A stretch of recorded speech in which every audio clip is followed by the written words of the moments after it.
Raise your hand if you're about to step off first. Here we go. Next 4 counts. 5, 6, 5, 6, 7, 8. 1, 2, 3, 4. Look at your windowed person. My dad was actually a high school band director, and so I've been around it my entire life. As a senior in high school, we marched in the Rose Parade, so I've done it as a performer, and now I'll be doing it as a director. 6, 7, 8, 1, 2, 3, 4, 5, 6, up, and 1, 2, 3, 4, 5. Teamwork is a big thing because we all have to play in time, we all have to move in time, we all have to kind of be on the same page with everything we do because there's so many kids. It also builds character because there's a lot of responsibility. If one kid messes up, everyone can tell. So you got to really take care of your stuff. You got to make sure that you're not going to let anybody else in this ensemble down. Last year, we went to, it's called Grand Nationals. It's kind of a silly name, but it's in Indianapolis, and it's the biggest, most prestigious marching band contest that there is. And that's actually how we got selected for the Rose Parade. And they liked our show the best, so they offered us an opportunity to participate. Go set it up in your real spot, and then we'll adjust over 15 yards, okay? Many people don't know how much band does, but we're here from crack of dawn to nighttime, and just like you're wanting to show the audience what you've been doing. We would have rehearsal either every day of the week or maybe not on Wednesday, and then we'd have a Friday football game we get back at 11 or 11:30 at night, and then a competition on Saturday where sometimes you have to leave at 4 in the morning and you wouldn't get back until 2 or 3 in the morning the next night. So, I mean, you can easily put in 100 hours a week. Usually it's in the upwards of 100 degrees out here. It can be very hot oftentimes. I know normally we're happy when it's 90 degrees outside.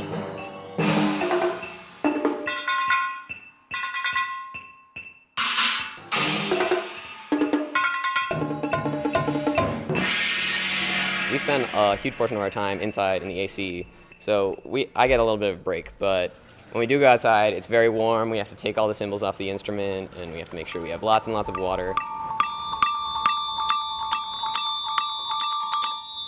6, 2, 3, 4, 7, 2, 3, 4. We start putting everything on the field. We learn music, and then we put that with all the drill that we learn, and then we slowly put it all together. So you should have melted, stood back up. You're about to take the 6 count move. I want you to set up in your real spot, real spot, real spot. We'll move together. Our director basically calls it dancing with a prop. We go out like throughout the field with flags, rifles, and sabers, and like dancing even during the show while everyone else is playing. 7th, 8th, 9th, 10th. It's easy in theory, right? But when you're in the context of doing it, it's a little harder. You've got to think ahead. We finish our competitive marching band season and then immediately start preparing for the Rose Parade. So it's kind of an extension of the marching band year this year. The beginning of the parade is where all the TV people are lined up and there's stands as far as you can see. So you start the parade and you turn this corner and there's like a mass of humanity. So I'm looking forward to kind of seeing the look on the kids' faces when we do that. I was part of that generation that came of age in the 60s and the 70s of the last century, and we were idealists and we were going to change the world. I came back to secondary teaching because I realized that if I'm judged, I need to be judged on how well I help other people to learn the joy of helping other people and the joy of learning. And he really wants to make sure that all of the students understand the chemistry that they need to know. And if they know 95% of it, he wants to make sure they know that 5% extra. He provides a lot of sources for us just to learn the material and really understand it and how it relates to the world.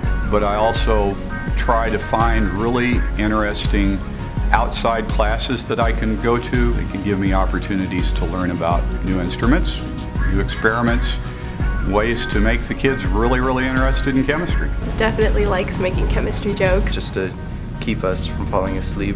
One of his jokes is that if a chemist runs out of steam, you bury him. I know teaching teenagers isn't always pleasant. We have raging hormones and our prefrontal lobe isn't even developed yet, so it can definitely be hard, but he definitely shows that he loves us, and he just loves what he teaches, and he's patient with us, and I think that's something he can share with other teachers, just how to be in love with what you teach and just encourage your students. I get this totally unsolicited email from one of my former students.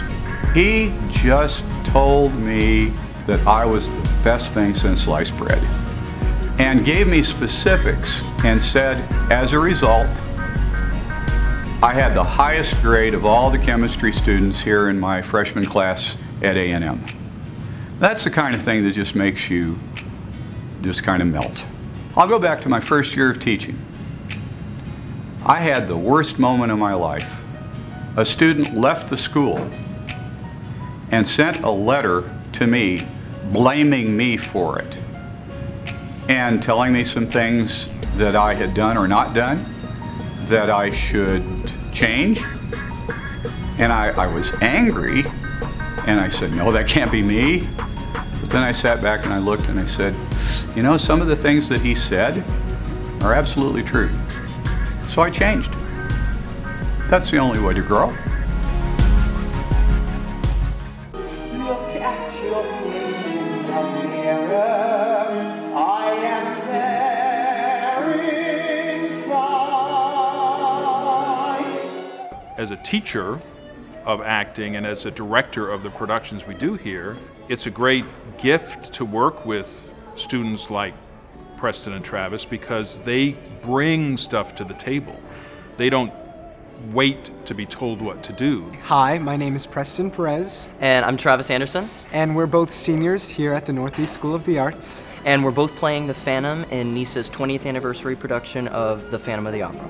In all your fantasies. I started doing theater when I was about 10 years old. When I turned 13, I auditioned for NISA. I was fortunate enough to be accepted. And I've spent the last 4 years here singing, acting, and dancing. I started dancing when I was 3 years old because my mom saw me tap dancing in the aisles at her tap dance recital. So she put me in dance classes. And that got me involved in theater from there. Guys like them in the same class with extraordinary academic accomplishments at the top of their class, and then as young performing artists, having such incredible discipline and creativity and passion for what they do. It's been interesting to try and balance what you bring as yourself to the role while still keeping the integrity of the part. Because one person has an idea, and then that bounces an idea off of you, and you get to work through it with someone else. The NISA program is really incredible because it gives you the foundational techniques that you need to be able to analyze a character, to be able to analyze a play and really work through everything. Being role models for the other guys, the younger kids in the program. No matter how much they accomplish, they don't behave like stars. I think the most exciting part is to go up there and be someone else for like 3 hours, you know, and just to slip out of my own skin. So I think the transformation is probably the most exciting part for me.